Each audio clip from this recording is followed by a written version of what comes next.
drive to left. Back goes Edwards to the track at the wall. He's hit it out. Can you believe Derrek Lee? Whoa.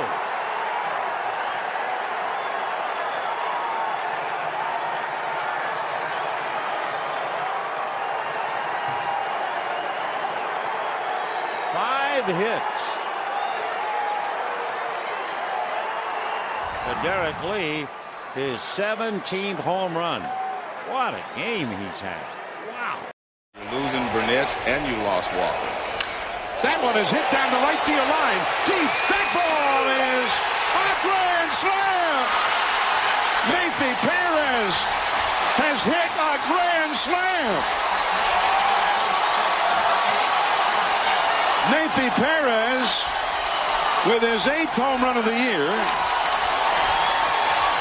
And it is 8-4 Cubs. I told you that guy was a great part of this ball club.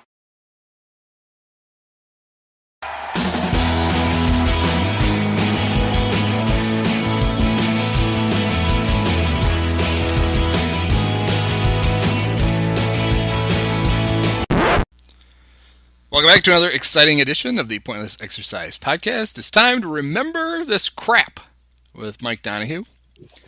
Mike, how are you doing? Good, Andy. How are you? I'm good. We are about to spin the wheel of crap and see what year in illustrious, fairly recent Cub history we're going to discuss. But first, this podcast is presented by Manscaped. Support for Remember This Crap is brought to you by Manscaped, who is the best in men's below-the-waist grooming, champions of the world. Manscaped offers precision-engineered tools for your family jewels. Manscaped just launched their 4th-generation trimmer, the Lawnmower 4.0. You heard that right, the 4.0. Join more than 2 million men worldwide who trust Manscaped with this exclusive offer for you. 20% off and free worldwide shipping with the code REMEMBER20 at manscaped.com. Once again, that's REMEMBER20 at manscaped.com. And Mike, if you buy something, don't do what Kyle did. Don't buy it and then forget to use the code. Whether that's a lawnmower, any accessories, any merchandise, anything on their website, do yourself a favor for starters. Even if you don't give a shit about us, we'll get we get the promotion too. But for your own benefit, get the discount. Remember 20. So now you and Kyle are both fond of the boxer shorts that they sent us. Absolutely. That's what Kyle went and bought. The night he hadn't even, I think he tried them on and immediately ran to the computer and bought another pair of boxer shorts because he had just gotten the stuff. And then that night he was telling Sam and I that he bought stuff and forgot to use them. I have a pretty healthy supply of boxer briefs, pretty healthy inventory.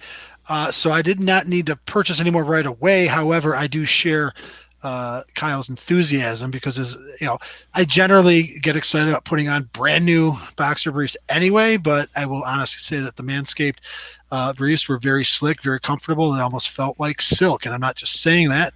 They were instantly popular for me, and I'm going to keep that in mind because they're cool. It's good design, and it's just kind of funny to have that. The lawnmower itself was pretty exciting because we got that too. And in full disclosure, I am a manscaper. I know there might be some people that are like, whatever, Huey, you fat hairy old Gen Xer. Your generation, you don't do that. You don't go. I do, and I have been, and it might be funny. 10 years ago, I might have laughed, but my wife and I have 2 lovely children, and at some point in the last 6 years, we decided that we would not like any more than the 2 children that we had. So I had made an appointment for Dr. Snip Snip, and was going to take care of that, and I was not too concerned. I do have faith in modern medical science, and the only thing that concerned me though were the instructions from the doctor that I would have to shear myself, which I had never at that point in the 44 years of my life never actually held any implement in that region at that point in my life. It went fine. I had the surgery, went fine. We still have 2 lovely kids, family's growing, but I discovered that I quite enjoyed keeping it clean down there, and so I became a convert. and even went so far as to also shave my chest. And there it is. I know that it's very popular among younger sets, but it's definitely something that I enjoy. And since I received my lawnmower, which I love the name for reasons that we've talked about before, it's safer. I'm not doing that straight blade that I had been doing, and it really it really leaves it nice down there. So I just wanted to share my personal anecdote, but it's great stuff, folks. If you do keep yourself trim down there, it's a great product. Remember 20, the lawnmower. Yes, remember 20. All right, so better finish the the thing I'm contractually obligated to read. Manscaped. Oh, I'm sorry. Did I go off No, on that's a tangent fine. with my deeply personal vasectomy story? Manscaped engineered the ultimate groin body trimmer by focusing on intelligent functionality and an incredibly comfortable grooming experience. The 4th generation trimmer features a cutting-edge ceramic blade to reduce grooming accidents thanks to their advanced skin-safe technology. This upgraded trimmer includes a multi-function on-off switch that can engage a travel lock. It also gives you the ability to turn the 4000K LED spotlight on and off when needed for a more precise shave. The Lawnmower 4.0 even allows you to customize your trim length through additional guard lengths with sizes 1 through 4. Did I mention wireless charging? The new wireless charging system uses electromagnetic induction, which can help battery length last longer. It's time to get your own ball hair and body trimmer with Manscaped to make me time the best time and enhance your confidence with some nice smooth boys. Get 20% off and free worldwide shipping with the code REMEMBER20 at manscaped.com.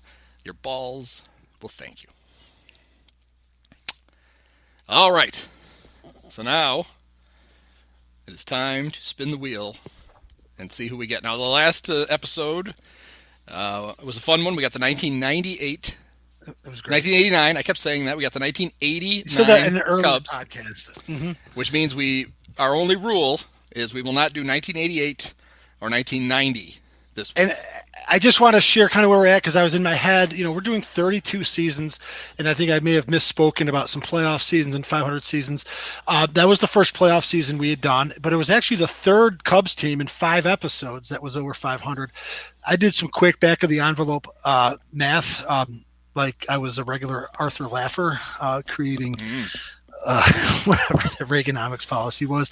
But in the 32 seasons, the Cubs have actually finished 511 times. It's a 34.38 percentage. And we have done 5 episodes, and we have actually done 3 teams that finished 500, 6%. Yeah, we did. Our first 2 weeks, we did 92, 97. We were on the right path. They were both under 500. 01 was a good team. 09 threw us because that was technically a 500 team. Yeah. So we're above the pace there. So if you're a betting man, we might get a crappy one. I'm ready for a crappy one because this is what we do. So you're saying things are about to get bleak.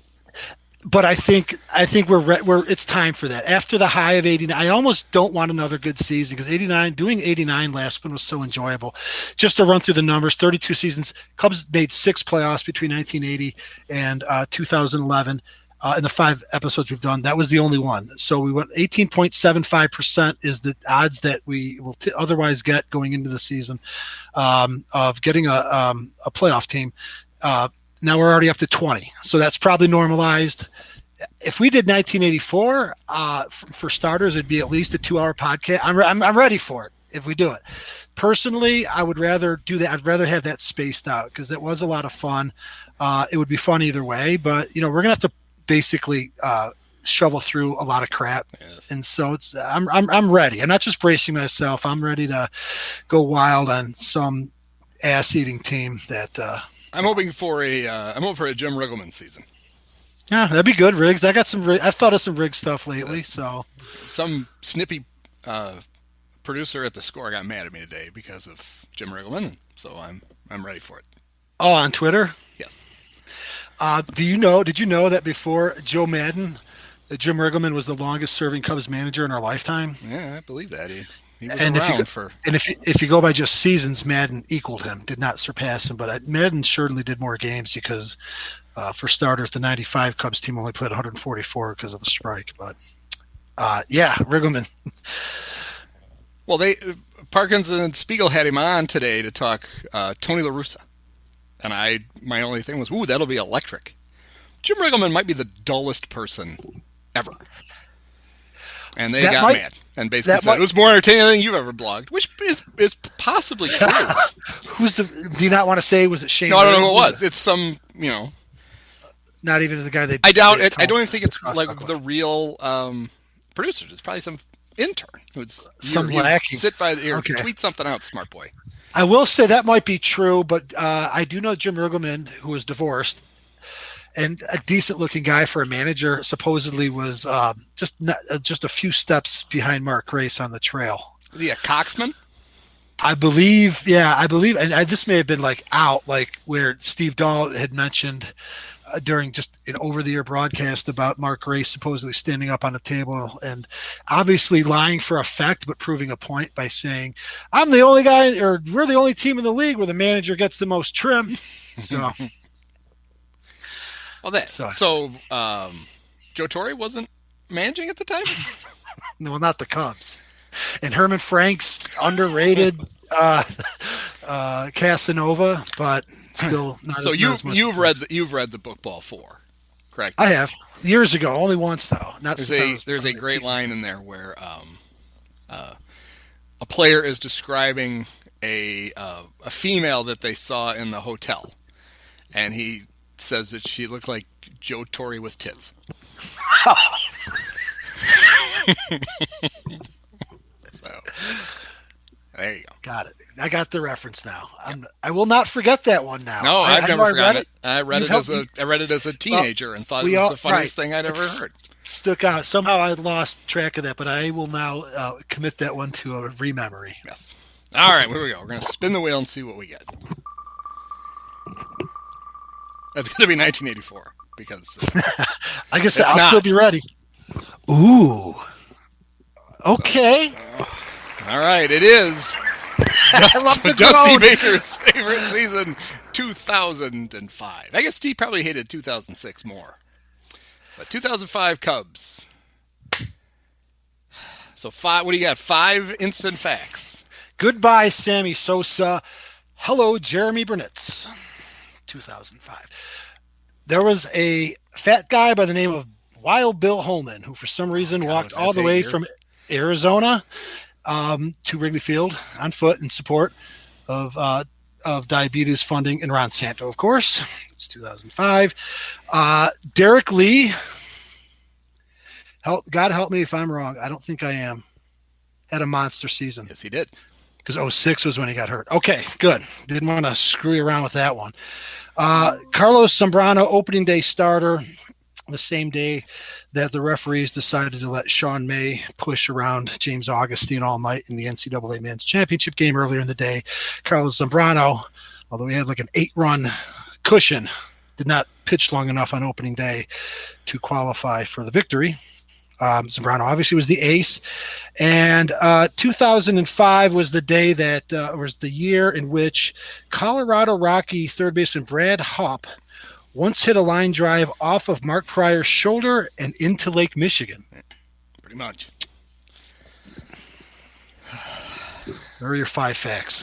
Very random and not very telling of the season. So 2005. Over-under on Kerry Wood starts. If I gave you 12.5, you going over or under? I'm going to go under because I seem to recall a 2-month stretch in that season where there were all of these nobodies that were pitching, like Juan Mateo, and I think Carlos Marmol debuted as a starter. I'm going to go under. It was under 10. 10 starts for Kerry Wood. He did pitch in 21 games. That was the year where more than once the Cubs would come back, a WGN or 2005 was that Fox Sports Net in Chicago. The local. It was close. They would come back from commercial in like the second inning, and all of a sudden there'd be a new pitcher on the mound for the Cubs because either Kerry Wood or Mark Pryor had to go bye-bye, and that was not good. You could probably find that because I'm going to guess with Wood it was very well may have been his last game of the year. You never know. He could have come back. In Wood's defense, Wood made it through a full season for the first time in 2002. And he may have done it in 2003 when he had a really good year, but he may have done a quick stint on the DL. And then, I don't know, he may have done it in 04 too, but that was kind of it for any sort of sustained run of relative health because, as you've just pointed out, 05 was very much of a partial season, and it wasn't long after that he was converted to a reliever. So, who made more starts in 2005, Rich Hill or Ryan Dempster?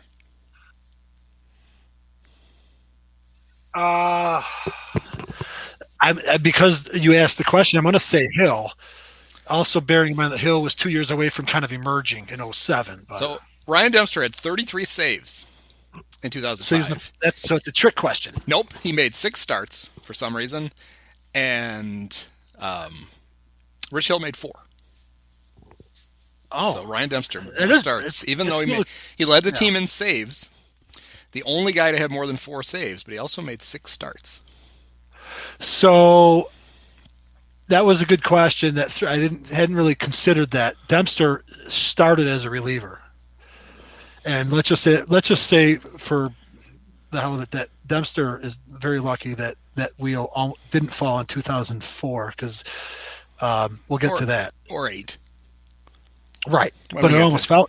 But it almost fell on 4. It barely clicked over. It barely. It looked like we were heading to 04, which is, while one of my least favorite Cubs seasons, that's one that, honestly, I think somebody could do a 4-hour podcast in 2004. And we might, when we get to it. I think it might, we always provide some backstory anyway. There's always context. And we should probably just start with that because honestly, we talked about the 2009 season already. Kids, go back and listen to it. Very much of a parallel season. We mentioned that when we discussed 2009. It was the sort of fall after the sort of highs. Not that 2004 of a high. It was quite a crash, but it was this team that was legitimately good suddenly and crashed, and then still was good enough to, in spite of the attitudes and because they, in spite of their whatever, they were still close to a 500. They were not a 500 team in 2005, so we'll at least even out that ratio. One of the things I remember down the stretch was they were out of it, and we were still angry from how 2004 ended. It was a bunch of malcontents, overly talented team, one of the greatest teams on paper that in the pre-Theo era that we've seen, and flamed out. And a lot of those guys came back, in 2005. And they kind of competed in spite of themselves, like I said. But I remember in September when they were faded out, and then Dusty was very much trying to make sure they finished 500. I just remember going, fuck you. No, I don't want – it would have been the first Cubs team since the DeRocher era. They'd already been the first Cubs team to have consecutive 500 seasons in our lifetime. Yep. And they were making a run for 3, which, as you pointed out earlier, was really about Dusty keeping his personal streak of, I think he had 9 extending back to when he was the he basically kept saying stuff like my teams don't finish below 500, despite the fact that his 96 Giants went 68 and 94. Yep. The 95 and 94 Giants were also under 500, but from 97 through 2004. His teams averaged close to 90 wins, maybe even more than 90 wins. It was a good run. I'll give him that. So he did not, for ridiculous reasons, he was pushing them to get to 80, at least 81 wins. It's like, this shit doesn't matter. Right. And this is to a fan base that was now 22 months removed from having their heart ripped out, 5 outs from the World Series, and everything going sideways from that point. Couldn't get out of their way in 04 in spite of all the talent, and end up, bickering with announcers and Dusty's not going anywhere. We're going to bounce back. And I couldn't tell you what kind of a start they got off to in 05, but I know that they were not in contention in September. I'm pretty confident. I know they opened up in Arizona and hit the shit out of the ball, but Zambrano, did his damnedest to give it back. Was that the Goggles game? Do you remember he had 2 terrible opening day starts. He gets taken out of the game Well, two like Just where he two? gave up like 9 runs or whatever. 2 in back-to-back years. Yeah, he There was gets also taken out of the 2011. game, and he's yelling at the ump, and he does the thing where he makes like now it would get kicked out of Wrigley Field. He makes like the OK signs, but he turns them upside down and holds them over his eyes like they're goggles to show that the umpy needed glasses and got thrown out after he had already been taken out of the game. Oh, that was good. I do remember that. I have absolutely no context, though, with which to date that. If you feel it was opening day, I'm positive. fine Oh, I know going it was with opening day, and I think it was the one in Arizona. I don't think it was the one in Atlanta where. Oh, that was 2011. And he just didn't have it anymore then. So there's Arizona, but I also think he got the opening day start in another game either. It would have been 06 because 04 would have been Wood, I'm guessing, but where he also couldn't make it through the 5th inning. He was just brutal on multiple opening days. So the 2005 Cubs had winning months in April, May, and June, but barely. One over every month. 12 and 11, 14 and 13, 14 and 13. It was a slog. They were below 500 by a game at the All-Star break. And the only really bad month they had was August. They went 10 and 18. But they were a very mediocre team. And Dusty tried to drag them to the finish line. They were 16 and 11 in September. Okay. But they lost both their games in October. Those were not playoff games. Those were just... I wouldn't think. They finished up with a couple of losses to the World Series bound Astros. Oh. And the Astros, they would have come out of the Cubs division still, right? Yeah. 2005. Astros didn't lead for 7 years. In fact, I think... I'm going to have to look here. I think they finished with 4 games against the Astros, and I honestly think those were important games for the Astros and the Cardinals for playoff seeding. I'm looking forward to the edification because I feel the first time around I was kind of tuned out, so I don't think I'm going to be much help in how September went. Let's see what the standings I'm were. looking at it too. I feel it's fair game for me to look at the schedule because I know there's some games that we can come across. It wouldn't have been that. The Cardinals were 98 and 62. The Astros were 87 and 73. So the Astros were... I don't think it meant anything because the Astros and the Phillies... Well, no, there's only one wild card back then, right? Yep. So the Cubs were trying to keep the Astros out of the playoffs because the Astros only finished a game ahead of the Phillies to clinch the wild card. So I remember those games were a big deal for something. And we hated the fucking Astros, and so... Well, but even worse, knowing what sacrificial lambs the Astros turned out to be in the World Series that year. I don't know anything. Yeah, I know about you don't. 2005 World Series. I don't think there was no World Series in 05, 06. It got canceled there for quite a while. Well, actually, there's no World Series. You remember in 1904, John McGraw refused to play the inferior American League. Might have been other reasons. 1994, and of course 2005. Only 3 times. That's what I remember. World Series been canceled. So the Astros, the Card. It was sad, Andy. I came across DeCipio in 2003. Like a lot of that was kind of your critical wave, the wave of. It took off. It was like perfect timing. Yeah, that's when my stardom. Well, and it coincided with like that sort of Web 2.0 where it was just a lot more accessible, and we kind of formed this community, and and then we're off. And I love the bravado that you had when you were writing about get used to this Cardinals kind of shit. 2003, we're going to be here a while, and they got they got better, and then it was so quickly turned to dust, which is of course a story. It's been told multiple times. I was only like 12 years too early.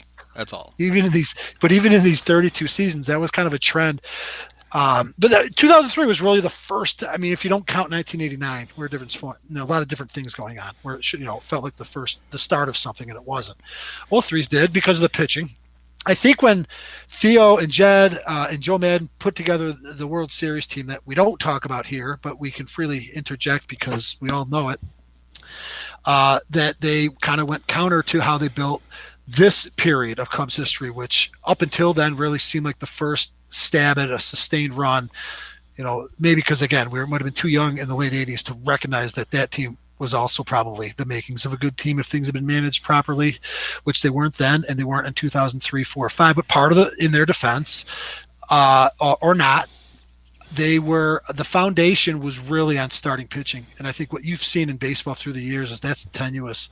You had the year before 2005 when the Cubs were coming off of a 7-game loss with a trip to the World Series on the line.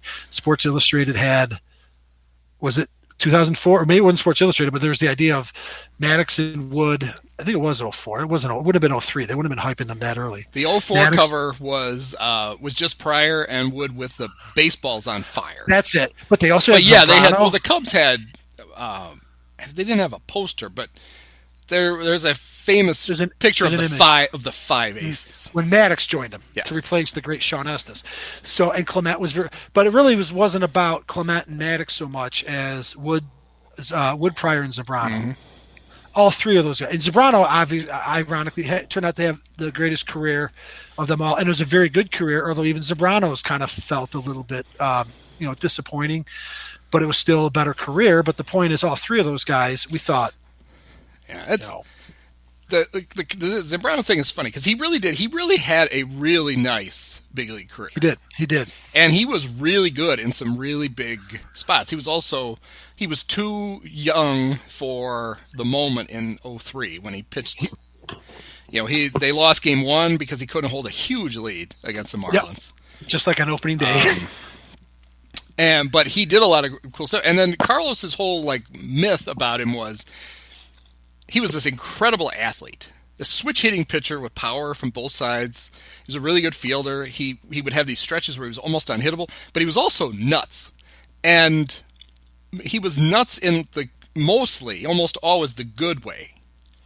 It was, even when he would lose his temper and it would be detrimental, but it would be entertaining. He would throw the ball from home plate into the stands while he was arguing with an ump, and then throw the ump out of the game after the ump threw him out. That's another one. And he punched Michael Barrett in the face. Which one of us didn't want to do that? And that wasn't a bad thing either. No. Ordinarily that might be, but that's in the plus column. And remember when the Cubs put the Cubs? We talk about how they'll do anything for a sponsorship now. Well, this is not new for the Cubs. Remember one year they had Motorola phones in the dugout, and when Lou was the manager, and the things didn't work, and he'd show him throwing the phone and having to signal down to the bullpen with a towel who to warm up. But more famously, one year Gatorade decided to put a machine in the dugout. Not a Gatorade jug, an actual like when you go to Taco Bell and they give you a cup and you go over and pick your own fountain drink. And of course, the guy who destroyed the Gatorade machine with a bat during a game was Carlos. Wow. Yes, it was great.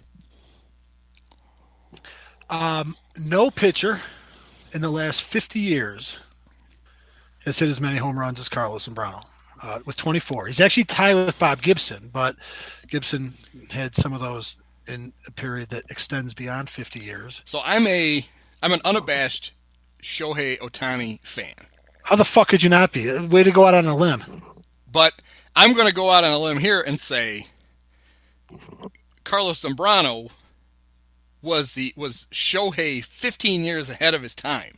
And the Cubs should have just unleashed him full fury and allowed him to play in the outfield when he wasn't pitching, because he could hit better than most of those guys. We could have had Shohei 1.0. Carlos was called up. We could look this up, but I want to say he was called up pretty young in 2001, which is a season that we mentioned and a season in which we recollected Zambrano. He came up for one start in early September, and I can't imagine he was more than 20. He was a little bit younger than even Wood and Pryor, 20, 21.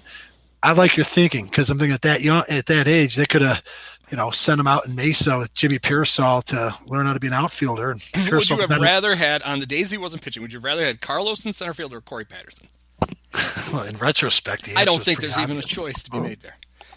Yeah, Carlos was 20 when he came up in 2001, which was way too early.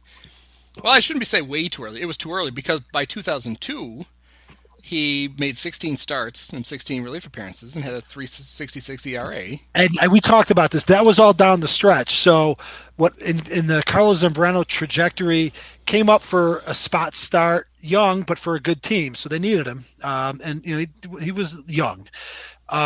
In 2002, they had high hopes. He was slated to make the team, and he melted down in his last couple spring training starts, got cut. Cubs ended up having a terrible season. Baylor got fired, and they limp along. But now there's no pressure. Zambrano comes back up, and you just ran off the numbers, effective. And then a year later, he's pitching, in the playoffs. So if we want to compare this to a current Cub, I know this because I just made the comparison. I was trying to think of who the great Matt Duffy reminded me of. I said he's Vance Law.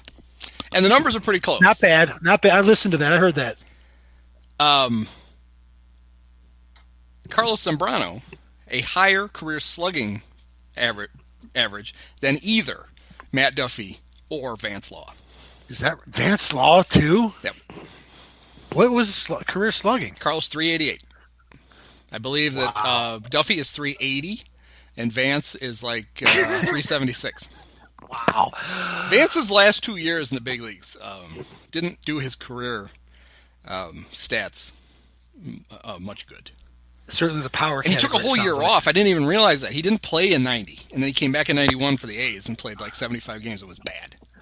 On an A's team that was in contention. Yeah, so for his career, Carlos, 24 homers.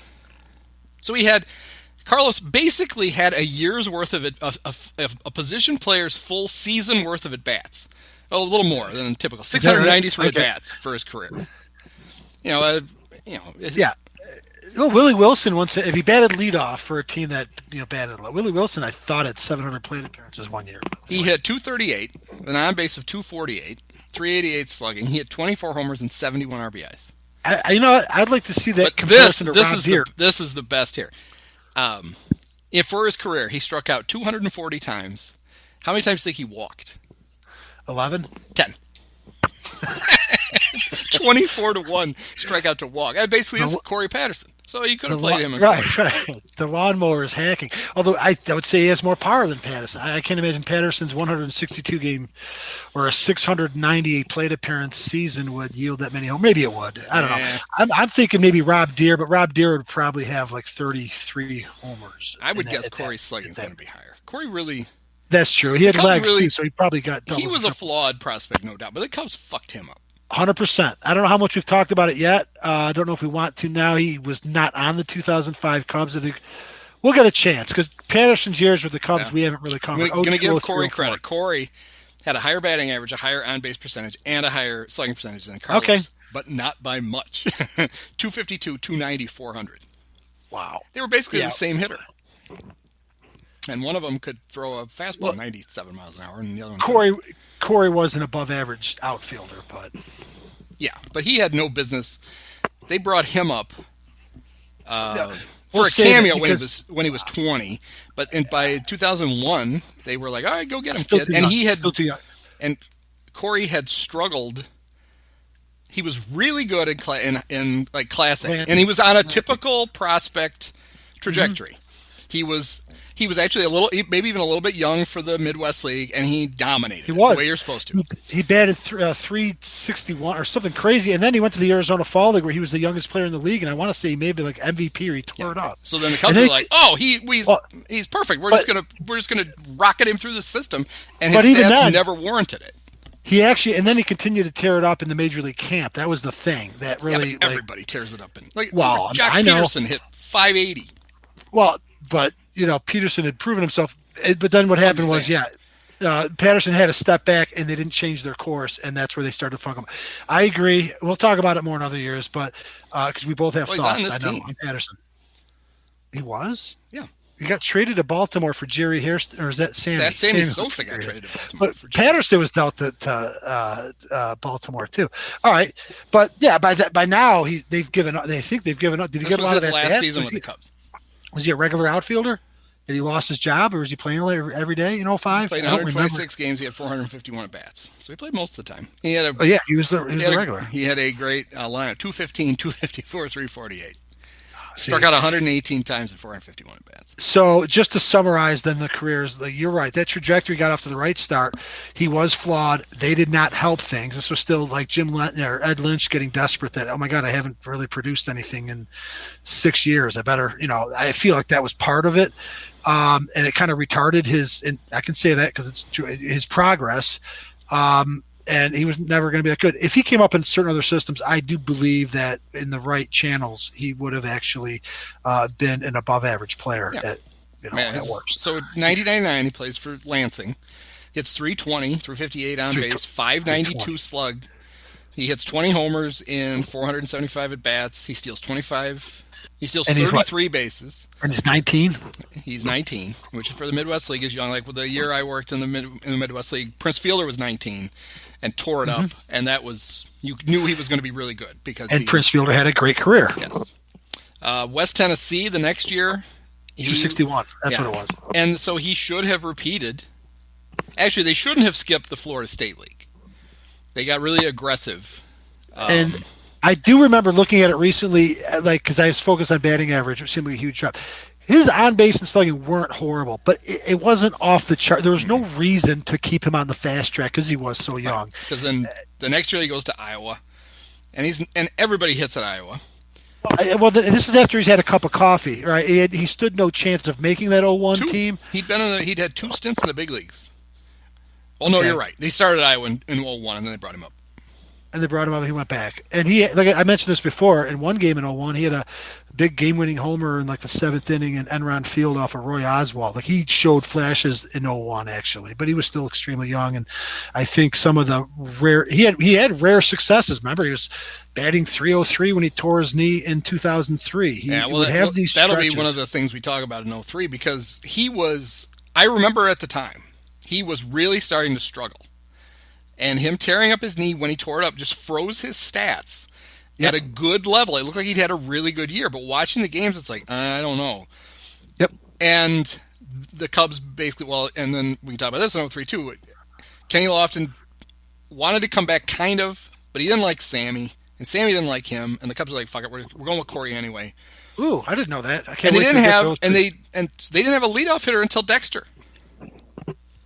Right. They went 12 years without a fucking leadoff hitter because of that. Is that a fact, actually? I'm going to take your word for it. You're probably right. Kenny had interest, and the Cubs were like, and then he was like, and we moved on. Which, we'll talk about Sammy. Their whole thing was that, we're not going to be able to get him a full... And I remember at the time thinking, all right, between the games you're going to want to sit Corey, because Corey was coming off a serious knee injury. He figured he wasn't going to play every day anyway. Plus, there's some guys you want to shield him from. And the fact that Moises was always hurt. There were going to be plenty of at-bats for another outfield. That's true. It's true. And they didn't do it. I didn't know about Sammy not liking Lofton. I think it was mostly Kenny thinking Sammy was a prick. Right, and a little bit of a showboat. A lot of people thought Kenny was a prick, too. So. Yeah, but if you really want to win... You're going to put up with that because Lofton was a fucking game. He was a gamer, man. Yeah, he had that kind of Reggie Sanders part of his career where he was good on every team he played on, but he would only be on the team for a year. And the next year, Reggie was always every team always thought they could just replace him. Like, you know what, he's okay, but we could do better. And then they'd have a different right fielder who wasn't as good. And with Kenny, I think some of it was personality driven too, where they're like, he's a little much. Yeah. But he's also your center fielder and your leadoff guy, and those guys. Some of those guys tend to be that way. So Kenny turns out to be a rental. Corey claims the job in 2004. Now we're drawing closer to the present, but in 2004, Corey actually kind of has a nice year. And then when Nomar got acquired, Dusty inexplicably put Patterson to leadoff spot, and it totally worked for like 10 days, which meant that Dusty was never going to back off of it. And Patterson was like on base from hitting the ball, just a hot streak. And long after it was too late, Patterson went off a cliff, and he never did much good with the Cubs after that point. But if you look it up, in the 10 days after they got Nomar, he was on fire, but he should never have been in the leadoff spot to begin with. So this is funny. I've got a couple of windows open, and you were talking about 2004. Corey had a pretty good year, and I'm looking at this stat line. I'm like, I wasn't that good. I'm like, but he had a good year the next year. I'm looking at Zambrano's hitting stats. Carlos had some. So in 2005. He hit 300 with a 463 slugging average in 80 at-bats. So all 33 starts. So not insignificant. Sample. In 2008, he had an 892 OPS. His OPS plus was 123. Of course, because OPS... 4 homers, 14 RBIs in 83 at-bats. I love the fucking 28 hits. God bless that bull. And 9 of them were for extra bases. Oh man, what a joy! His last what a year joy. with the Cubs, he hit .318 with a .500 slugging percentage. He was 848 actually getting better. It sounds like as his career progressed. Like he just, I don't know. Well, Maybe not. Lou was pinch hitting him, and I think Quaddy did too in 11. He should have in 11 because he was their best hitter in 2011. Oh, boy, I can't wait till we do 2011. So really, 2005 is kind of like the apex. I would kind of suggest. No, not really. He was actually Zambrano was really good for a while. He's good through 09. Yeah, 10, Carlos had a nice career. We remember the crazy shit. Like remember when he left a game and they were worried that he had torn something in his elbow, and they announced that he had been sent to go get an MRI. And then the scorer got news that Carlos didn't show up for the MRI. Because he found out it was one of the, it wasn't an open MRI machine where you just stick your arm in it. It was the one you had to get in it. And he was afraid of those. And so he wouldn't go. He's like, no, I'm not doing it.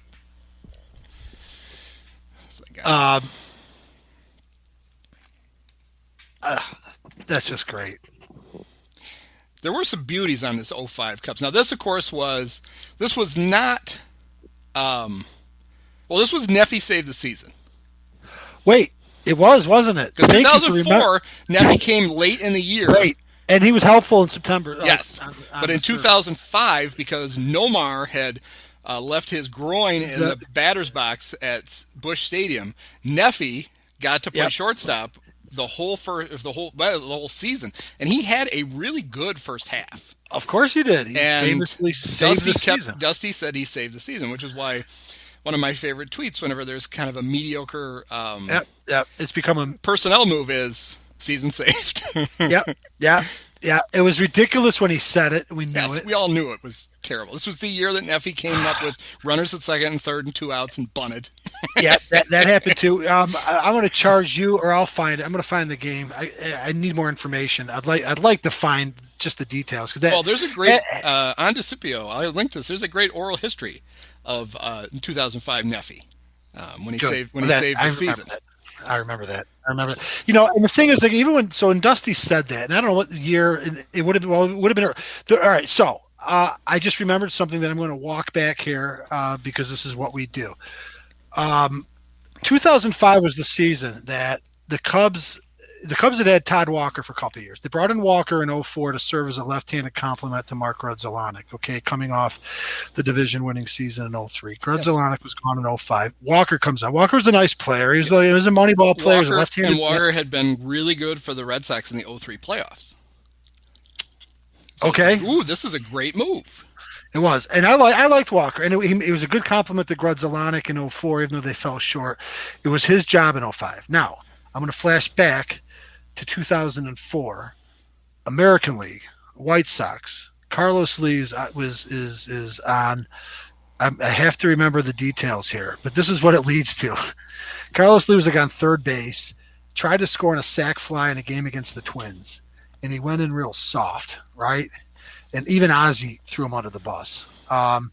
About not being aggressive on the base pass. And the Twins are a hot rival, the White Sox, and this, that, and the other thing. And the Sox ended up trading Carlos Lee to the Brewers into the 2005 season. They would have gotten would have been some of these assholes that helped them win a series, Scotty Pods and shit like that. Okay, so that's aggravation number one. This trade, because Carlos Lee is perceived to be a loafer, runs them out of town, and they get some of these weird, odd pieces that help them supposedly win a World Series. Well, at the same time, but 6 months before the Sox actually win the alleged World Series, in an April series at Wrigley Field on a Sunday against the Brewers, Carlos Lee was on first, and almost like I feel like almost hearing Ozzie Guillen's voice in his head. What? I don't fucking hustle. He went into second base, and he took Todd Walker out. There you have it. So Todd Walker is out for 6 weeks, whatever, and enter Neifi Perez, who in the short term seems like, whoa, that's a blessing, because Neifi, as Dusty would famously say later, saved the season. Well, and we had a soft spot in our heart for Neifi Perez. Sure, Neifi had hit one of the biggest home runs in Cubs history. He Correct. just happened to hit it for the Rockies in a game where the game in the final day of the 1998 season, the Cubs had that ridiculous last week where Brant Brown dropped the fly ball in Milwaukee, and then Brant got attacked by the bird at the Astrodome. And the Cubs managed to win one of the 3 games in Houston, which was about as much as we thought they could. They lost 6 out of their last 8 for the season, and Terry Mulholland and Rod Beck were both pitching like 6 innings a game. It was glorious. I can't wait to the 98. They might be as much fun as 89 for different reasons, but yeah. But the Cubs lose on the last day in Houston, and they need the Giants to lose or their season's over. And they walk into the clubhouse and look up, and the San Francisco-Colorado game is on, and Neifi Perez hits a walk-off homer for the Rockies, which forces game 163. Off of Rob Nen, I should say, who was one of the premier closers at the time. Yeah. 2 Bs. 2 Bs, even though he spelled his name with 2 Bs at the end. Somebody was just talking about how they were mad at Rob because of the superfluous extra B, he is not tied with Ron Say for it's second, right? Oh, because for a second short name, because Ed Ott is first, with only 5 letters in his name. He is still in the sort of nomenclature Hall of Fame with our good friend Dave Otto. Mm-hmm. Who, any chance I have to mention Elk Grove Village legend Dave Otto, I will.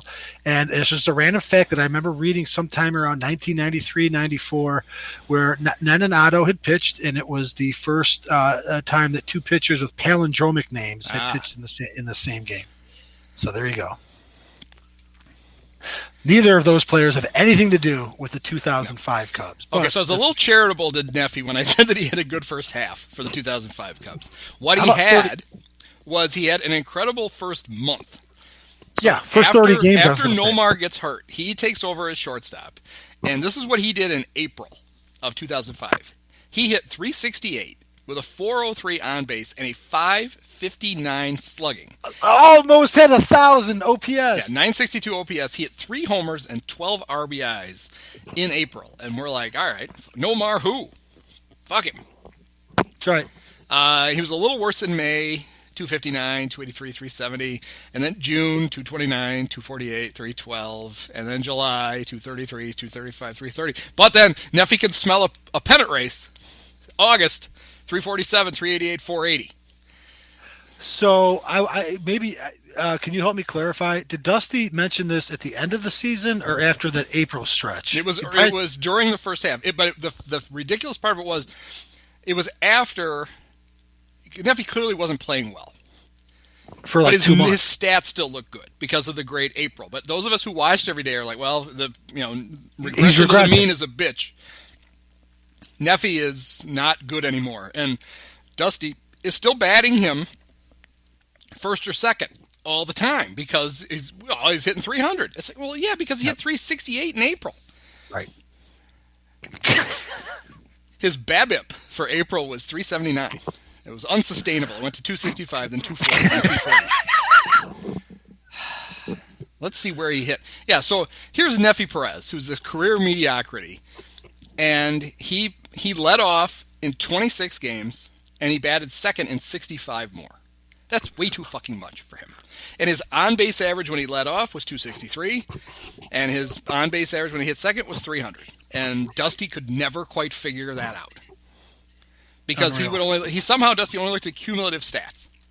It's like, he's hitting 285. It's like, yeah, because he's hit 209 for the last 12 weeks. He didn't want to work or confront anybody. I don't know why would you not recognize it? You don't want to have to this poor old mascot now. We joked about this, but this shit was real. And when Dusty makes out a lineup, unless proven otherwise, your center fielder leads off, your second baseman bats second. Right. And then in lieu of that, then your shortstop has got to bat either first or second, because that's how it worked in the 70s. It's like that's not how it works anymore. That's why I thought when he went to the Astros, it was perfect because he inherited George Springer and Jose Altuve. So he could the center fielder led off and the second baseman batted second. Like, this might work for Dusty because the lineup is automatically tailored to his stupid assumptions. Wow. Yeah. When he would say, I remember like just the dread when he would make a quote like that because the bloom was off the rose for Dusty by then, and we unfortunately had to endure one entirely full season beyond this. Yeah.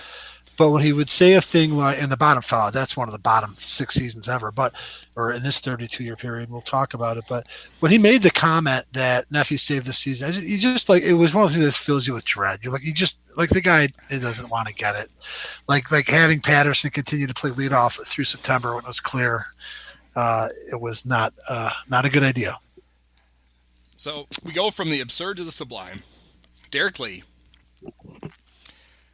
This is even for a franchise for as little success as the Cubs had for a long time. One thing they had in abundance, which we've talked about, were great individual players. The problem was they could never quite bunch enough of them together to have a good team. Well, I thought you were going to say great first baseman, which we've been lucky to have in Lou. But either one fits. So, but the thing about it is, for a franchise that's as unsuccessful as they have been for most of their time, if you are like one of the Cubs leaders in certain categories, it really means something.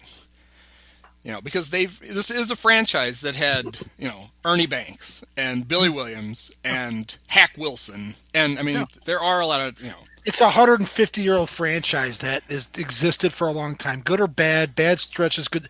They've had both. Rogers Hornsby played for the Cubs when he was still pretty good. Yes, he did. Kyler and Stan Hack, Andy whatever. Pafko. It's the franchise of Andy Pafko. They got rid of Andy Pafko too soon. Anyway, but it's regardless. You play that long. It's a history, good and bad. And so where does he rank historically? What were you? Well, I'm just going to say, if you look at just his 2005 season, he led the National League in hits with 199, in doubles with 50, in batting average at 335, in slugging percentage 662, OPS 1080, OPS plus 174, total bases 393. He finished. I always thought he finished second to Pujols in the MVP voting. He won the Silver Slugger at first, even though he wasn't the MVP, and he won the Gold Glove. But he finished third in the MVP voting. I got to see who finished. 2005. While you're looking at Jeff Bagwell, was he still? No, he was. So first, it was Albert Pujols won the MVP. Guerrero, and second was Andrew Jones. Okay, I would never have guessed that. And he shouldn't have, because his numbers were paled in comparison to Lee's. No way, no one in hell he should have been ahead of Lee. I know he was a great center fielder and was probably, So Albert had a higher on-base percentage. He had more RBIs, and he scored more runs. But that's it. Lee had more hits, more homers. He had a higher batting average. He obviously won the batting title. More doubles. He had a higher, So Albert won it because the Cardinals won 98 games and the Cubs won 78.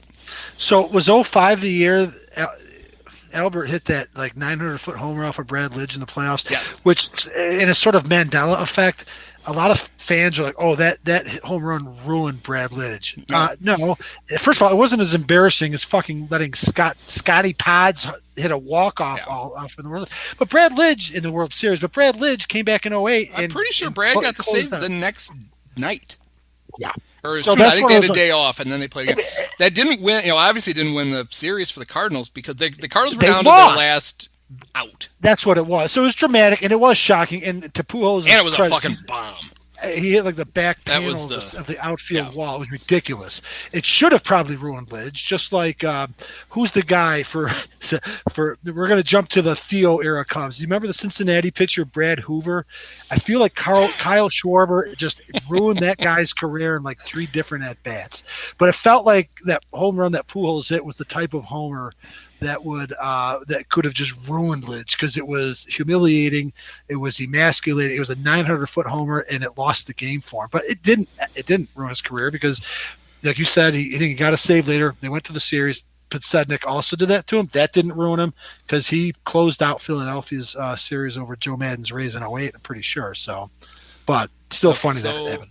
Lidge didn't get a save the next night because the Astros won 5-1 in Busch Stadium. But I want to look at the stupid thing. My computer. While you're Yeah, While so you're looking at it, go ahead. Lidge comes in to pitch the ninth with a 2-run lead. Astros are 4-2. He strikes out John Rodriguez. He strikes out future Cub John Mabry. But then, unfortunately, he has to deal with David Eckstein. He singles to left. Jimmy Edmonds walks. And Pujols on a 0-1 pitch hits one 1,000 feet to give the Cardinals the lead. Jason Isringhausen gets the save. I don't know how he did it. He had to get Willie Taveras, Jose Vizcaíno, and Chris Burke out. Well, wait. I didn't hear that your beginning there, Andy. This was what, Game 4? This was Game 5. Potential. This was they were gonna close Of it a out. The 7-game Astros were series. going to the World Series. And it's the They were bottom of gonna the ninth, clinch at and he home in and he gets Enron big. Field. Yeah. See, that's even worse than I remember. It's actually impressive that Lidge came back from this. He got the first 2 outs, and then he puts the 2 on and Pujols homers. Yeah, so it's even more devastating than I remember. But again, it did not ruin Brad Lidge's career. You know whose career was probably kind of ruined in 2005?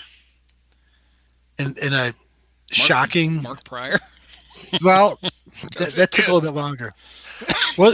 Wasn't 2005 the year that Matt Merton and Adam Greenberg? Yeah, I was going to get to Moonlight Greenberg. See, and he ruined it. He does not deserve dumb shit. the He came back for no reason to make an out. No reason. I guess he gave him an actual batting average. No, he blew it. All right, let's quickly do. So 2005. These are the Cubs prospects that we're dealing with. We're now like 5 years basically into the Jim Hendry era. Ed Lynch was canned in 2000. It was really technically Andy McPhail that shepherded them through the rest of the 2000 season and 2001. But Hendry was behind the scenes. It was pretty much officially the GM. I think by the time they fired Baylor in 02, I might be wrong. But 03, 04, 05, it's Jim Hendry's show. So we get to the 2005 season. Actually, I lost my train of thought. I'm sorry. How I got rolling into the Hendry. Well, I wanted to say something about. All I remember was the Cubs were, we talked about a month they would have finished 1 game over 500 in this year. They were struggling. Their offense wasn't good, and the farm system was so robust that in order to shake up the lineup, on the same day they called up Matt Merton and Adam Greenberg and put them immediately in the starting lineup. And local beat writers were just like tripping over themselves to report on what great friends they were. Their roommates in AAA. They got the news at the same time. This heartwarming story. And remember, Merton, part of this was Peter Gammons fueled because when the Cubs made the Nomar trade, they got Merton in the deal, and Gammons was going on about, of course, they got Nomar, this iconic Boston athlete, but the steal of the deal is this smooth-swinging, red-headed outfielder named Matt Merton. It's a complete steal. How did the Cubs possibly get the Red Sox to throw Matt Merton in this deal? This is Ryan Sandberg coming over with Larry Boa. And, of course, we're salivating. Yeah, we're like, holy shit. And then his minor league numbers, Merton could hit. Even in the big leagues, Merton could hit. He did. When I think of Matt Merton as a Cub, I think of two things. One, he was actually their team leading hitter in 2006. He batted like 302. He qualified too, but that was a miserable season. And then the other thing that I remember Matt Merton, he had the ability more than anybody else to just hit the softest balls somehow. It just seemed like he never hit the ball, but he got hits. They dropped in, they found holes. You know what it would have helped him out with those softballs? The Lawnmower 4.0 from Manscaped. Remember 20, kids. Remember 20. Go right now. Shave your softballs with the Lawnmower 4.0. Matt Merton approves. Now, one of the stats I remember about Matt Merton, it was a stat that I tracked because I'm an idiot. I believe that it was well into his, actually, I think it may have even been his 3rd year, 2007, before Matt Merton had finished a day in the big leagues with a career batting average of less than 300. Impressive. He hit 321 as a rookie. And the next year he had 297. And I think it was sometime in 2007 when he had 281 that his career average finally dropped below 300. Because he had gotten 2 hits, I think, in his first game. And he got 1 in his first at bat. So his batting average had never dropped below 300 for like 2.5 seasons. That's a fun fact. What did he finish with? He is a career 286 hitter. just kept dropping until he was like, "Hey, I'm going to Japan," and like, Matt, it doesn't pick back up. This was Matt Merton's problem. So his rookie year, 2005, no power. He slugs .521. Power that year. It's only 148 bats, but he had 7 homers, 3 doubles, and 2 triples. And you're like, all right, well that'll play .520. That's great. Next year, slugging .444. Not so great. Not terrible, but not great. You're gonna have to get those numbers up. And I feel like a lot of those had to be doubles. I don't remember too many Matt Merton home runs, but okay. 22 doubles in 06 with 13 homers. 455 at bats. That's the only full season he played in the bigs. 07, his slugging goes to .438. In 08, between the Cubs and the A's, his slugging average goes to .229. And then in his final season with the Rockies, even with Coors, .404. And that was it. Now, remember that he did come back. He was a he did, didn't he? He was a spring training invitee for the 2016 Cubs. Much like Jamie Moyer was in 1992. Think he got a ring? They gave everybody a ring. You think he got a ring for being in spring training? Good for him. He wasn't a horrible player. That slugging was higher than I would have guessed. The reason I remember that, my first article for The Athletic was a welcome letter to Matt Merton. Welcome back to Matt Merton. And it was framed around me introducing him to his new teammates. So it was a way of basically going through the Cubs roster, except I was introducing them. I was telling Matt Merton about his new teammates. That was the first thing I wrote for The Athletic. Which, just like you guys, if I want to read it, I have to pay for it. That's fine. That's it. Not bitter. That's fine. So we talked about Matt Merton. We haven't talked about the other guy in that trade, which we've hinted at. So just anyone, I guess, over the age of, I'm going to guess, 23 would probably remember Adam Greenberg shows up in Miami with his buddy Matt Merton, and in his very first plate appearance and the very first pitch from Florida reliever and former Brewer from 1998, Valerio De Los Santos, and gets hit in the face. It's terrifying. It's scary. Yeah, and it was every bit as bad as you. Yeah, it fucked him up. If you saw Kevin Pillar get hit in the head 2 nights ago, yeah, that was pretty bad. The same thing. Yep. And then Pillar was great in the press conference the next day. He shows up at a press conference to talk about it. He's like, I feel fine. His nose is sideways. Both of his eyes are black. He's like, I'm fine. I'll be back in 2 weeks. He's like a boxer. Okay. So, yeah, it was sad. It was scary. It was weird. But it also resulted in him having a 1,000 on-base percentage, which unique. Yep. I mean, go to Baseball Reference, folks. I'm going to do it at some point in this broadcast. I don't want to do it while I talk, but there can't be that many because obviously if you get one crack at getting on base and you get on base, you're going to get another crack and eventually it's going to – I mean, John Paciorek is the only guy I can think of probably. John Paciorek, I think, does have. He has to. John Paciorek, sorry for the detour, folks, 1963. And yes, he is the brother of Tom Paciorek and Jim Paciorek, which is really funny when you consider that John Paciorek played his one game in 1963. Jim was the most well-known throughout his career. He was on the 83 White Sox that won the AL West. He played in the American League from 1970 to 85. And then when we were around in college, there was a Jim Paciorek, and he was also their brother. So it doesn't sound like an Irish name, but there certainly must have been a lot of Pacioreks to span from 1960 to the mid-'80s for guys making their debuts. But just to put a cap on this long-winded story, John Paciorek, I encourage you to look him up on Baseball Reference because if you're a stat geek, you'll enjoy it. Guy played in one game, had 3 hits. He went 3 for 3. I don't know what he had, a couple doubles, and so he batted 1,000, got 1,000 on base. Somehow didn't make the team the next year. Never played again in the majors. He has a legitimate 1,000 on base. Yeah, John Paciorek was 18 years old, playing for the Houston, the Colt 45s. Yeah, they would have been the Colt 40. Was it 63? 1963, 3 for 3, 2 walks, 4 runs scored, 3 RBIs. Wow. So OPS plus for his career, 495. Might be the highest ever. So I just looked up Moonlight Graham, and of course we all know Moonlight Graham from Field of Dreams.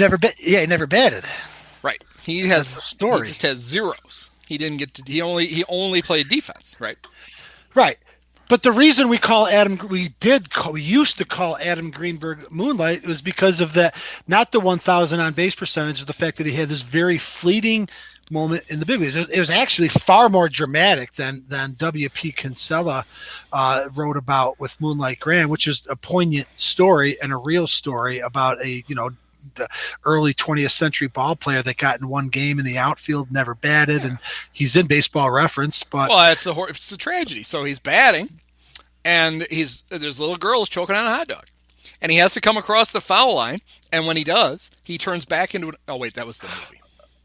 Oh, that was back into he turns back into Burt Lancaster, and he's old, he's too old to play anymore. So that's what happened. That's not what happened to the real. And the movie Field of Dreams and the book Shoeless Joe really did popularize Moonlight Graham. Like, we wouldn't know who he was without them, but they did, and so we know, and he's part of the baseball lexicon. Very similarly, Adam Greenberg could have been part of that baseball lexicon. The sad part is he could not come back that year. The sadder part he was not good enough, or I don't think it really had to do with the injury long term. I think it hurt him in the short term. He just wasn't really that good. He had his opportunity, got taken from him. Although he got the 1,000 on base percentage, which I thought, well, that's a feather in your cap, and that's it. And then in a really, I thought, a disgusting move that didn't serve anybody well, the Mets, in a really cynical ploy, tried to exploit this sort of unique quality of, and then he, in an even more baffling decision, I just would have figured he would have been smarter than that. And maybe he had the ego to think, well, now is my chance. But it's like 5 years had passed, and you're like a 4'8". Want to play for Ozzie Guillen. Was that? Wait, it was the Mayor. I said Mets. Was it the Marlins? Was it against the Mets? Okay. Yep. Yeah. And so he basically allowed the bar to be lower. He did not deserve it. It was very Tebow-esque. They did it as a stunt, and he participated in the stunt, which makes me think lesser of him, because he not only did he pass up an opportunity to be another Moonlight Graham, and I won't call him that anymore, because he ruined his impeccable 1,000 on base percentage by allowing the Mets to pander to him, or the Marlins to pander to him.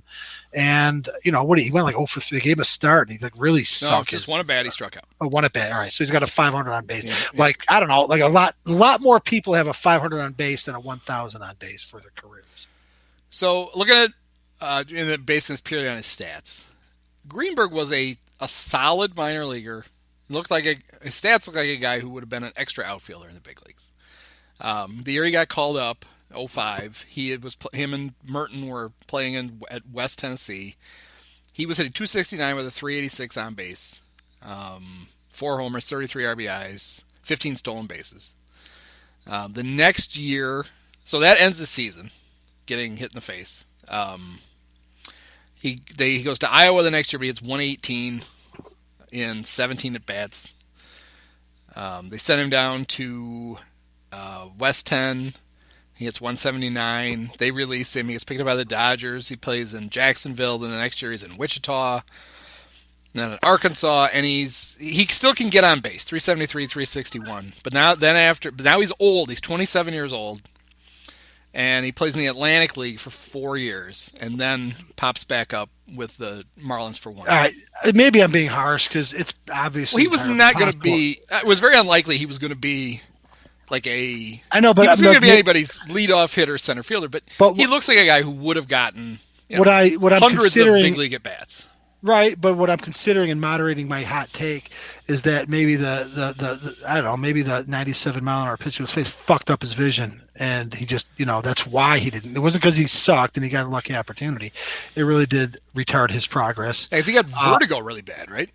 I don't know. That's why he couldn't come back that year. But you said he kept trying to come back, and then everything would start spinning. But you said he had a high on base, so I trust he saw the ball. He called Nick Asaski and be like, "What do I do?" And Nick's like, "Fuck, if I could tell you, I would have kept playing." And so Nick Asaski, he pretty much, didn't he retire eventually? Because he got vertigo. I know, right? That's canon, right? I don't think you can play with vertigo.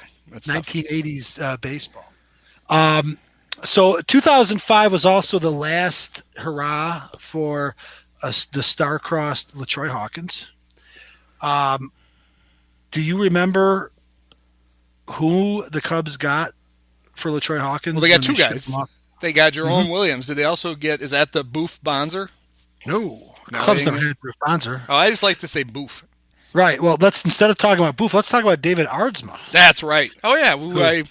Back in the peak of the message board days, our good friend Slacky Andrew Cieslak, who was quite a prolific coiner of nicknames or descriptions, made the suggestion in the message board that an Aardsma sounds like something, sounds like a maneuver that involves you trying to shave your balls with a dry, rusty razor. Well, guess what, kids? We've got good news for you. Yeah. Because it's 2021 and you don't need to do an Aardsma anymore. And you don't need to take any ill-conceived, antiquated farm implements to your private parts when you have the Lawnmower 4.0. Right. It's not the Aardsmower 4.0. It's the Lawnmower 4.0. And it's much safer. Yeah, I remember having actual hopes for Jerome Williams. He's from Hawaii. He pitched with the puka shells. We forgot to remember one more reference to Remember 20 since I brought it up. But there you go. That's right. Yeah. For he had the puka off shell and free worldwide shipping. That's right. He had the puka shells, and he kind of reminded he was like a latter day Brian Williams. Remember the Brian Williams who was with the Cubs in 2000? Kind of a hefty African American Cubs pitcher. I feel like Jerome Williams was on the Brian Williams path, but he was a very good prospect for the Giants. So was Aardsma. It was actually kind of a win-win because Hawkins was still effective, but it was not a good fit for him with the Cubs. Well, he had to go. Yeah, and so early on with LaTroy, and we'll get into this in 03 too, when used as a setup man in 03, LaTroy was really good. Or 04. In 04. 04. He was really good. And then through a confluence of events, Sweaty Joe Borowski falling apart, and he made him the closer, and he was not nearly as, I shouldn't say he couldn't do that, he was not as good as a closer. And LaTroy was also probably not super well cut out, even though he's from Gary, to pitching in a big market. He took everything personally. He got really pissed. He had the infamous thing in 04 where he yelled at Bruce Levine and said, "The difference between you and me is that I can do your job, but you can't do mine." Which honestly, is true. Especially this shit that Bruce tweets now. I guarantee LaTroy can do that. How consistently can LaTroy be so precise with the one space after the last word but before the period? Yeah. Everybody's got to have a thing. So I felt bad for LaTroy. I hated him at times, like a lot of Cubs fans, but I also feel he was put in a tough spot. Brian Dempster did not help him in 04. We'll go into that when we talk about 04. Cubs finally cut bait with him early in 05. And this kind of brings me to one more thing that we would be remiss if we didn't mention this that happened in 05, but that the Giants came back to town. And we can probably look this up on the schedule, but it was a weeknight series in the summer, and the Giants back around then would only be coming to town once. And I remember it was like one of those things that it made you like annoyed that you're following this team that was kind of good because they're always getting wrapped up in stupid shit. And I just kind of remember it was around the time that Greg Maddux would have gotten his 3,000th strikeout at Wrigley Field. But it somehow got, because Dusty was kind of aggrieved because LaTroy Hawkins had made his comeback. He was first time back, and the fans, of course, were not very kind to him. And I just remember just like a lot of the distractions in the grandstanding, and it was like, God, 2 years ago we were so close to the World Series, and now there's this team that's like pretty talented but underachieving and easily distracted like a moth to a light, and just like jumping on every sort of piece of bait. And it was just so unenjoyable. And they didn't finish 500, but it just like so many points in that season. It was just like, and I didn't want to be ungrateful. They'd almost gone to the World Series, but it was like, man, why does it like take so much effort to really try to like this team? But yeah, I brought that up more because not so much about Hawkins, but it is a point that Greggy did come back and get his 3,000, just like Fergie Jenkins in 1982 came back and got his 3,000th strikeout when he struck out Gary Templeton. Right. So yeah, they came back on July. So he gets traded on early. He gets traded on May 27th, which is, you don't make trades in May very often, but the Cubs were like, all right, LaTroy's got to go. He comes back with the Giants in.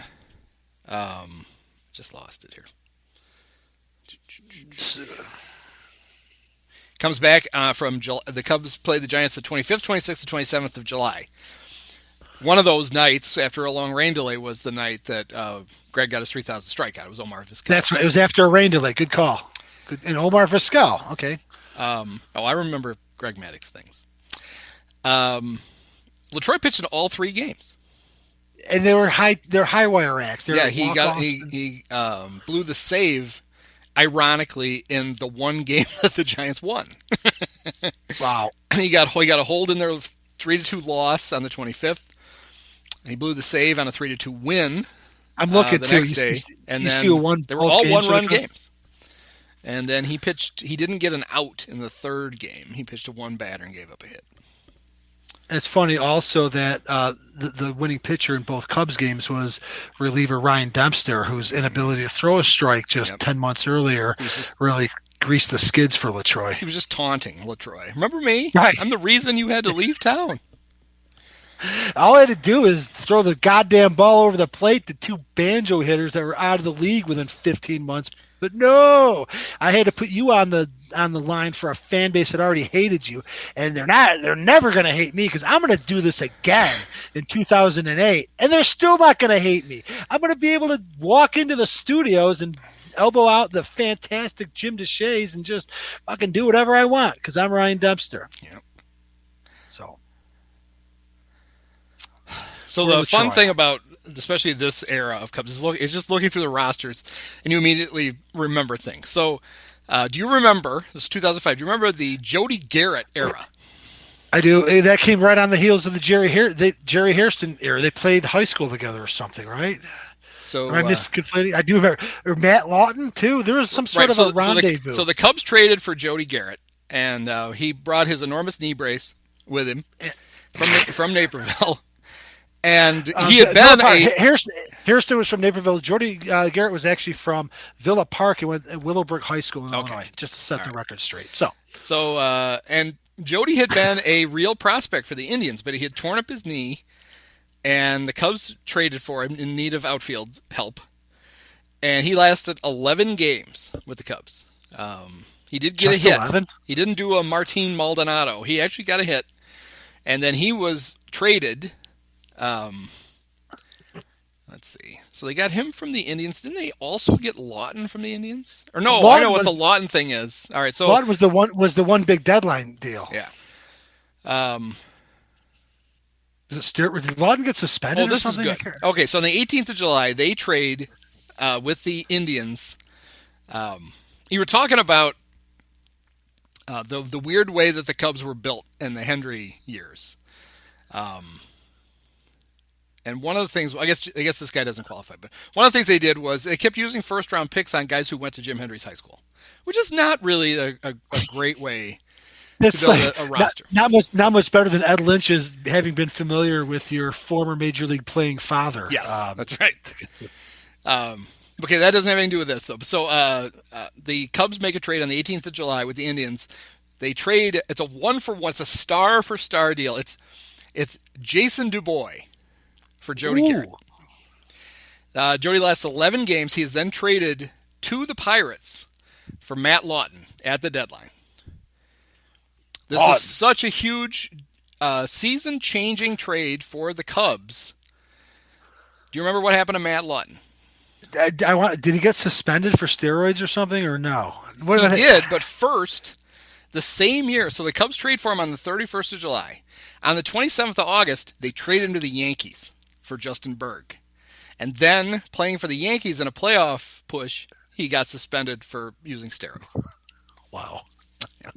So a whirlwind thing. But these 2005 Cubs had some real gems on it. They always, under the Dusty era especially, he collected these weird little utility infielders.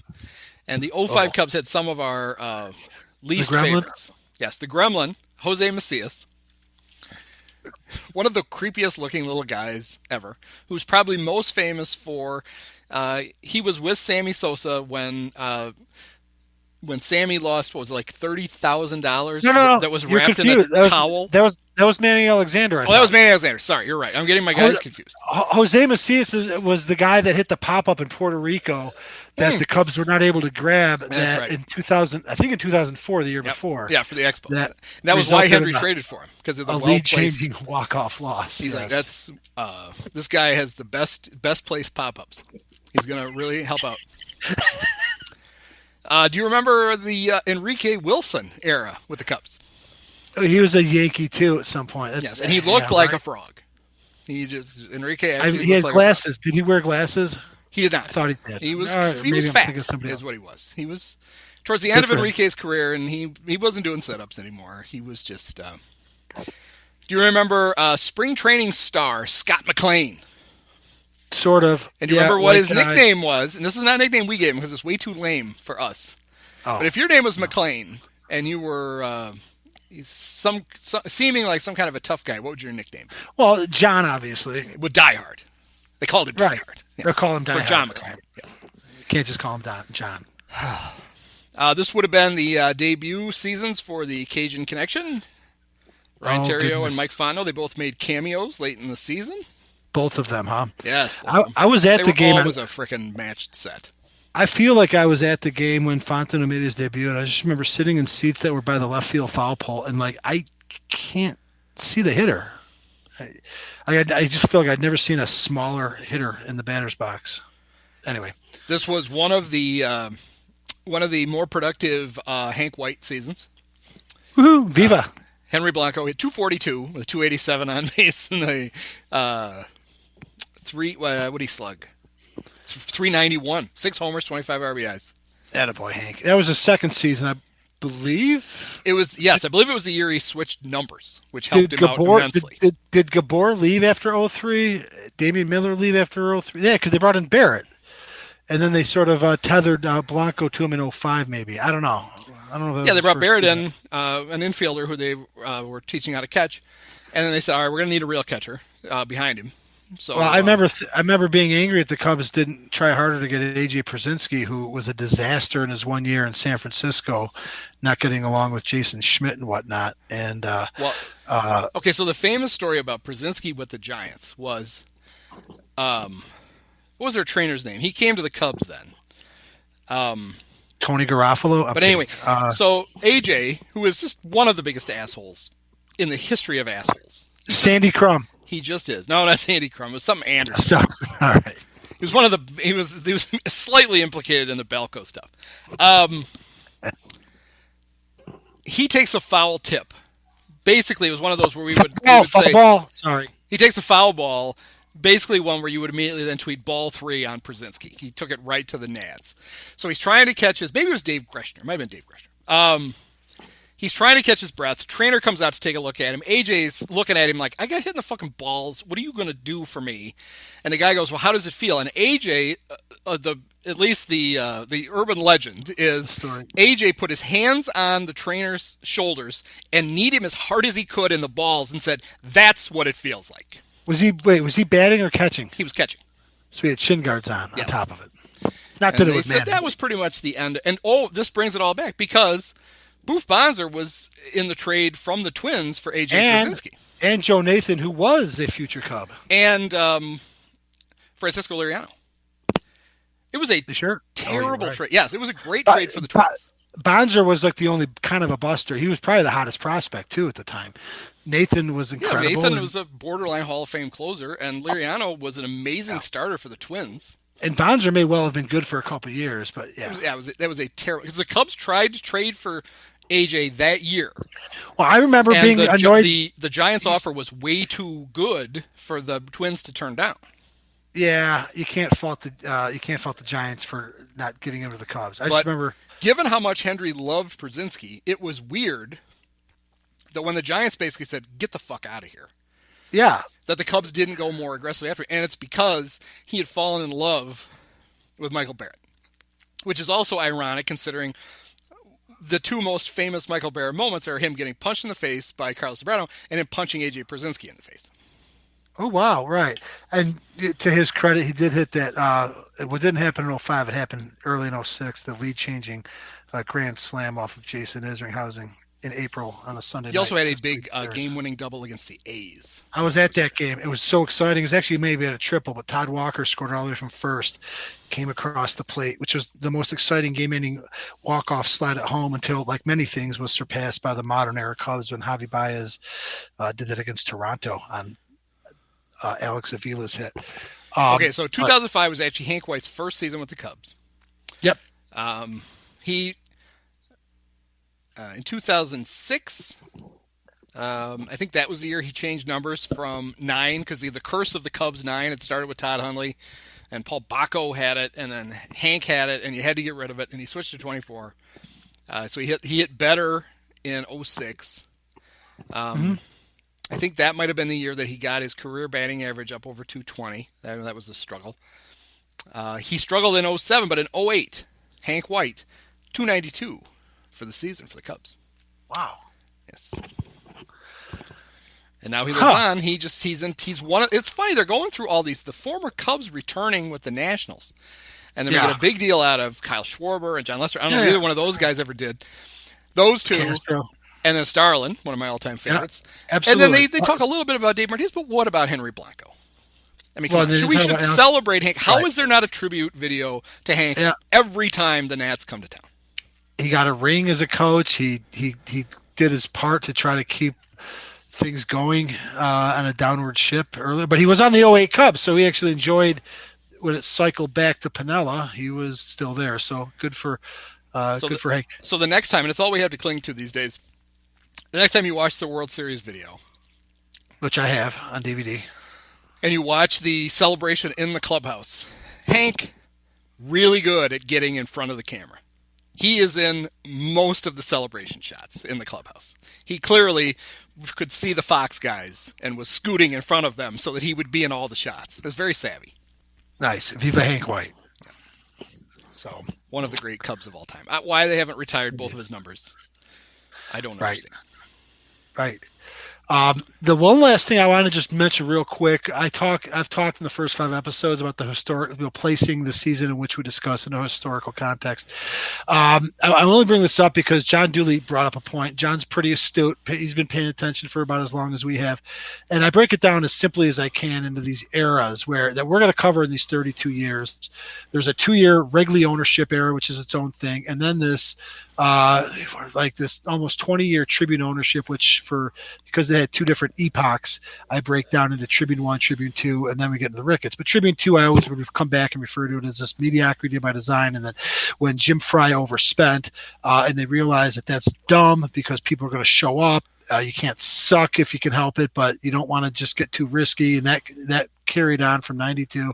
I put it until they sold to Sam Zell after the 09 season. So John Dooley does point out, and I'm playing around with this, I still think my thing fits, but it was a little bit of an anomaly that when the Cubs in 03 came out of nowhere, even though they only had 88 wins or whatever, and it came that close to the World Series, that it was a little bit different. They did trade for Nomar the next year. They did sign Maddox. There was a little bit of a respite within this so-called mediocrity by design.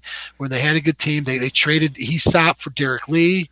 So I will allow that there's a little bit of a hiccup where it wasn't always like the blueprint. They actually, I think, for 1 year, they did let Jim Hendry sort of act like a real general manager of a big market team. But by the time we get to 05, then we start seeing again, like in 1992. No. Yeah, well, that shit didn't work last year. So we're tightening your purse strings. Right.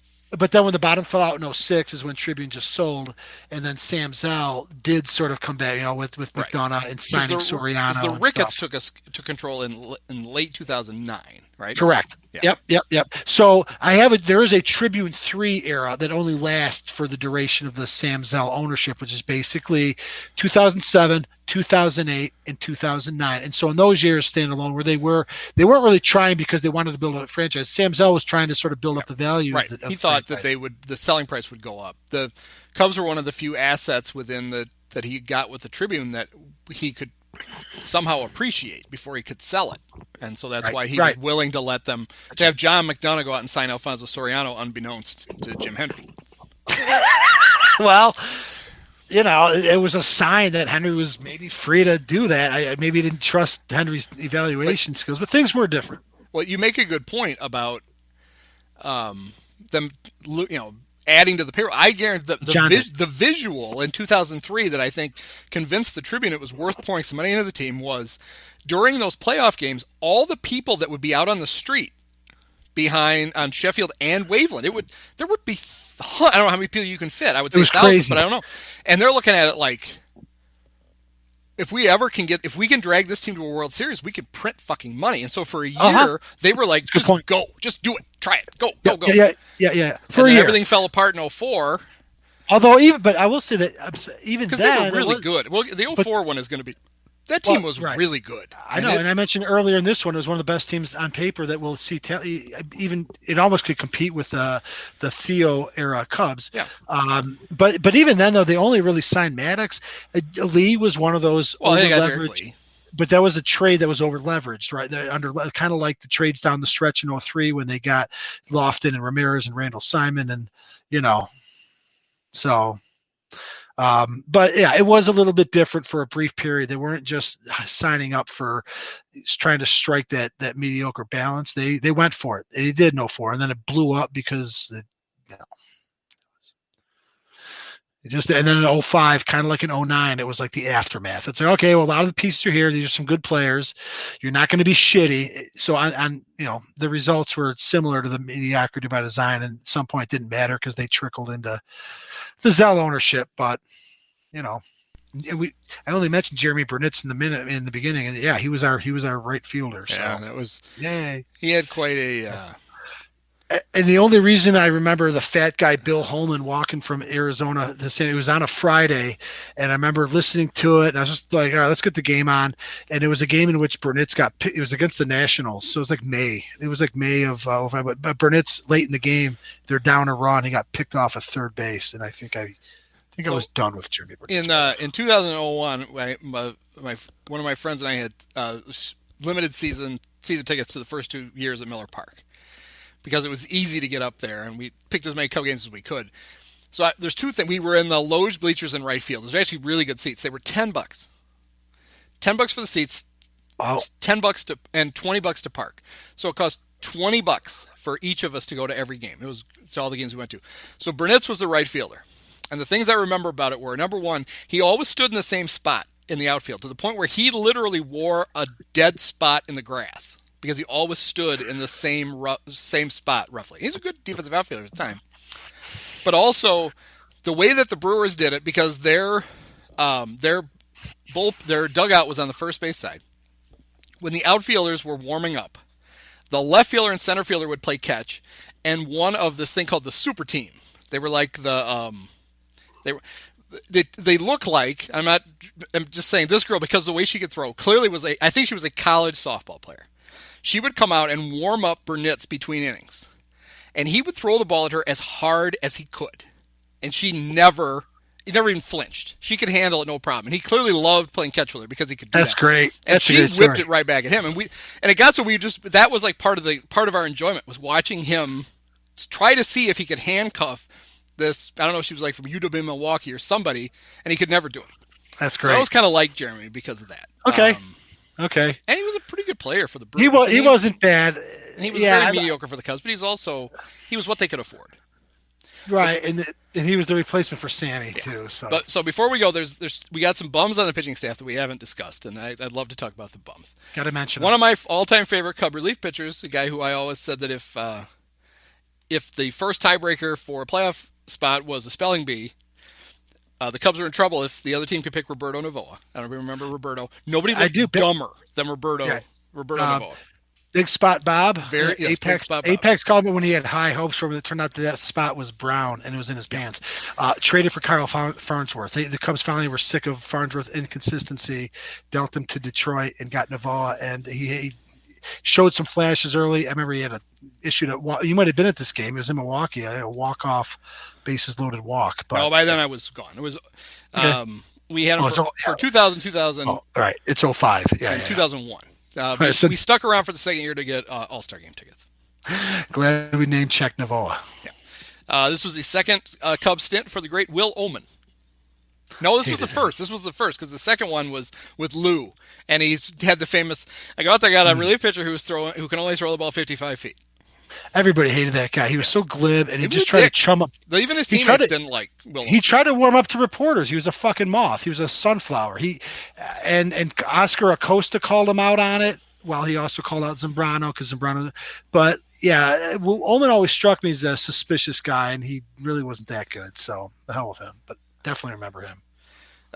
Sergio Mitre was a 2005. Let's move on. I don't even want to talk about him.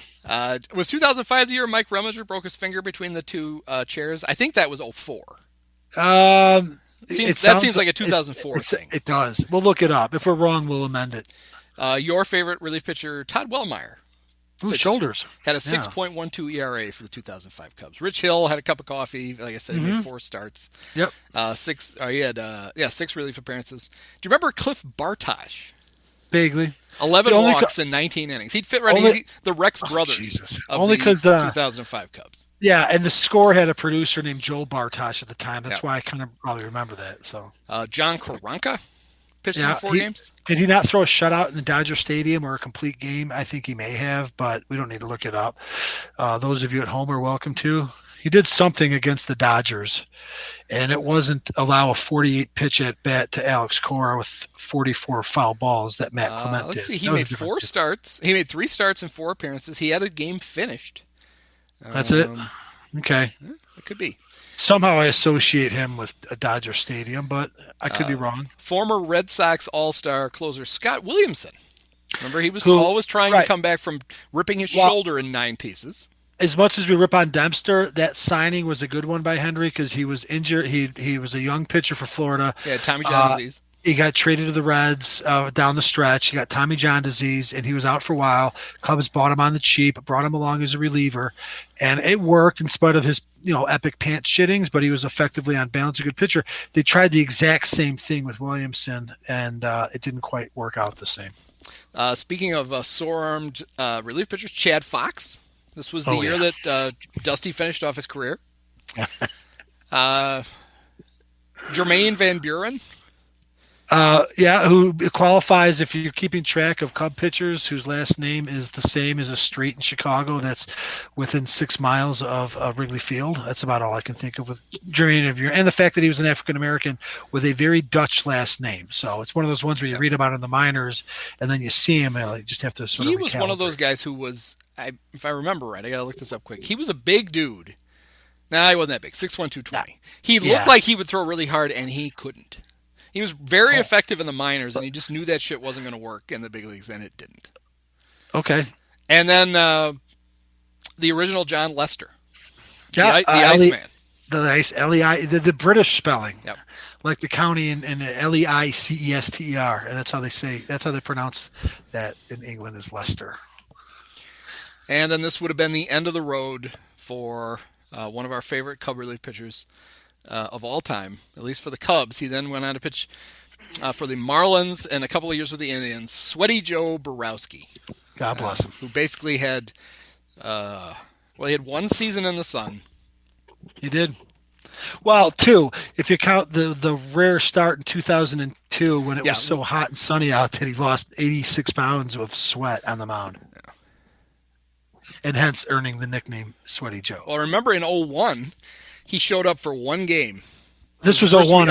I didn't. Yeah, this is the game I'm talking about. And he gave up a home run to Barry Bonds that is still traveling. Yep. He gave up 6 runs in an inning and 2/3. But the Cubs didn't come back and win, so we don't remember it as fondly as the Brian Mattis game. Right, but the camera is a national TV televised game, and the camera showed him at one point, and there was just literally just not like a drop of sweat falling off the brim of his head. It was like a freaking like a leak had sprung, and there was just like a whole cascade of sweat just falling off his. Well, and that clearly stuck with us because he was Sweaty Joe from then on. Although, if you watch, I did those rewatches last year when there was no sports going on, and Game 3 in Florida is a really fun game to rewatch. I love it. I remember thinking at the time the Cubs are actually going to go to the World Series because they won a game they never win. They blew a lead, and then in a playoff game, and you knew they were going to lose. And down to the last play when they almost botched the play, but Castillo overran. Ramos bobbles the ball, and Luis Castillo basically runs right to it. That was the game where we were hanging our hats on. No, it's different. Yep. They won that game. And then they win the next day because Ramos hits the grand slam. Yeah. And you think, holy shit, and then all hell broke loose for the next 13 years. Yep. So, all right. Well, this is remember this crap at its finest. A bad team full of bums that is just as much fun to talk about as the good teams with the good players. I agree. I had fun, and I like to think we covered it all. It's funny. We started it, and I was kind of struggling early on to find specific facts, and I did pull up the game schedule, and I'd see some names, and eventually things came back because a lot of things did happen. Greg Maddox got his 300th win. We didn't really mention Pryor, but he did take that one. We got the 3,000 strikeout. The 300th win was the year before. Also against the Giants, but in San Francisco. And the worst part of that was because it was a Fox game. Tom Brenneman was on the call. But what was our alternative? Oh, that's right, Chip. Oh, I guess that was good. He could have yelled, "Here comes the hook," for no reason. Although the 300th win is a weird thing because he's not on the mound for it. Yeah, he'd been in the clubhouse for 4 innings. Yeah, and the Cubs. It was this weird. We can talk about this in 2004. It was this weird assortment of relief pitchers who managed to shut out the Giants for the rest of the game to get him his 300th win. Right. If you look back at the box score, you're like, how the fuck did those guys do that? But they did. I look forward to diving into that when we do 04. One last fact we are remiss to mention is our good friend Len Casper. It was his first season as a broadcaster in 04 because Chip was gone after that. And he's did that up until last season, which allowed him to serve as the Cubs TV broadcaster for a longer period of time than Harry Carey. Not that Harry did it that long, but, it was iconic. Well, Len didn't die, so that helped. Whatever happened to Len? Does he still work? I don't know. I was trying to find my Les Grobstein on the radio the other night, but I stumbled across Len Casper's sound announcing hearing highlights of a Sox game. I don't know. That can't be. I literally have not heard him do even a highlight of the Sox. He's actually been on TV a little bit. They've already mixed that up a little. That was a big part. And it's very clear that the long-term plan is when Stone is done, it's going to be Len and Benetti in the booth. With one of those non-jocks will be the color guy. And it'll be really good because the two of them are both really good. That's a good call. But I'm not going to listen because fuck the White Sox. But I literally haven't heard him. So not that anybody cares but me and Len. But I had a long-running tradition with him that on the day of opening day every year, I would email him, and it was the same thing every year, no more, no less. And the subject of the email would be good luck. And when you open it up, it said, "We're all counting on you." And I sent it for like 10 years in a row. And so this year, I sent it to him again. And I wrote, "Good luck." And when he opened it, it said, "They're all counting on you." And I just got a 2-word reply, "Well played," from Len. Yeah. So. Is that Eric Stratton? Is that his line? No, that's Leslie Nielsen in the Walking into the Cockpit. I confused it with Animal House for some reason. You're right. My bad. Well, poor Ted Stryker. Talk about Sweaty Joe. Ted Stryker. Look, we're all counting on it. So. All right. So the 2005 Cubs are in the book. Chalk off another mediocre season. I could do a few more of those before we sink our teeth back into some fun ones. Well, it's all up to the wheel. It's all up to the wheel. We give the fealty to the wheel. Yes. All right. Well, thanks, Mike. Thanks, Andy. Many of us have herpes.